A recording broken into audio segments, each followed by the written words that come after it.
తుభ్యో నమః మహాగణాధిపతయే నమః సరస్వతీ నమః శ్రీమాత్రయే నమః. అందరికీ నమస్కారం.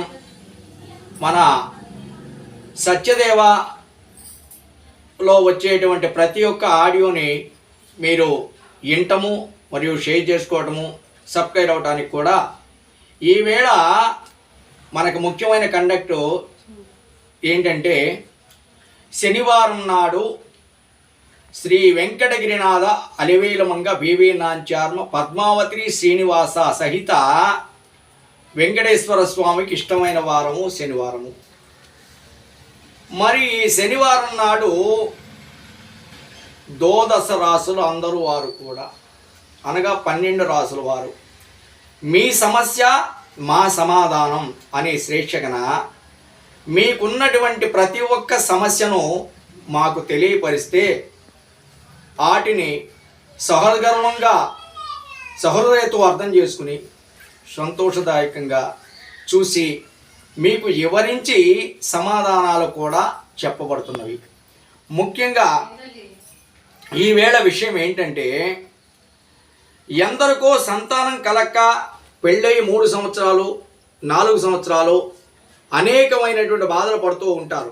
అసలు లగ్నాష్టకంలో లగ్నం జరిగిన తర్వాత, మీ పెళ్లి జరిగిన తర్వాత సంవత్సరం లోపు ఆ భగవతాశీస్సులు మీకు కలగాలి. అలాంటి సంవత్సరంలో అలాంటి భగవతాశీస్సులు కలగకపోతే ఏదో లోపం ఉన్నట్టే. అందువలన సూర్య చంద్రాదులు ఉన్నంత వరకు, నవగ్రహాలు మనకు అనుకూలంగా స్పందించినంత వరకు కూడా, ఇది వెంకటగిరినాథ అనుగ్రహం ఉన్నంత వరకు ఇటువంటి ఏమీ ఆగవు. అందువలన మీరందరూ కూడా, ముఖ్యంగా మగవాళ్ళ కంటే ఆడవాళ్ళు చాలా హృదయతంతో కలిగినటువంటి వాళ్ళు. ఆంధ్రప్రదేశ్, తెలంగాణ ఎవరు ఎచ్చట ఉన్నా కానీ గృహము అనేది గృహలక్ష్మికి తార్కాణము. అందువలన ఈ గృహానికి గృహదేవత చాలా ఆనందకరమైన విషయం. ఈ అందరికీ మీరు తెలుసుకుని, శనివారం నాడు ఎంతో నికిర్యతతో నివిర్యతో సంతోషంగా మీకు సంతానం కావాలి, ఆ సర్వేశ్వర అనుగ్రహం మీకు ఉండాలి అనేటువంటి వారికి ముఖ్యమైనటువంటి విషయం ఇది. భూమాత సహస్ర మనం ఉదయం లేచిన దగ్గర నుండి సాయంత్రం మనం పడుకునే వరకు అనేక మన మలమూత్రాదులతో అనేక రకమైన వస్తు వాహనాలతో ఆమె పైన ఎంత స్వైరవిహారం చేసినా కానీ తట్టుకుని మరలా మనకి పునర్జన్మని ప్రసాదించేది ఆ భూమాత.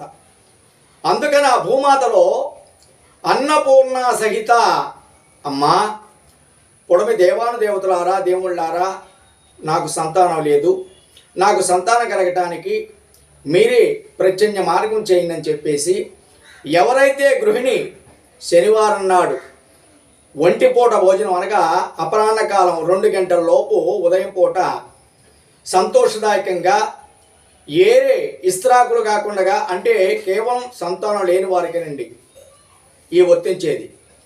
కేవలం విస్త్రాకులు లేకుండా భూమి మీదే, అది నాపరాయి కావచ్చు, గచ్చరుగులు కావచ్చు, స్టైల్స్ వరిసిన వీళ్ళు కావచ్చు, ఎవరూ చూడకుండా ఆ భూమి మీద సంతోషదాయకంగా అన్నం పెట్టుకుని, సంతోషంగా మీరు తగిన కూరలు వేసుకుని, సంతోషంగా ఆ భూమికి దండం పెట్టుకుని ఒక ముద్ద తీసి అక్కడ పెట్టి, అలా 11 శనివారాలు తప్పనిసరిగా చేస్తే సంతోషదాయకంగా 12వ వారానికల్లా మీరు గర్భవతులవుతారు.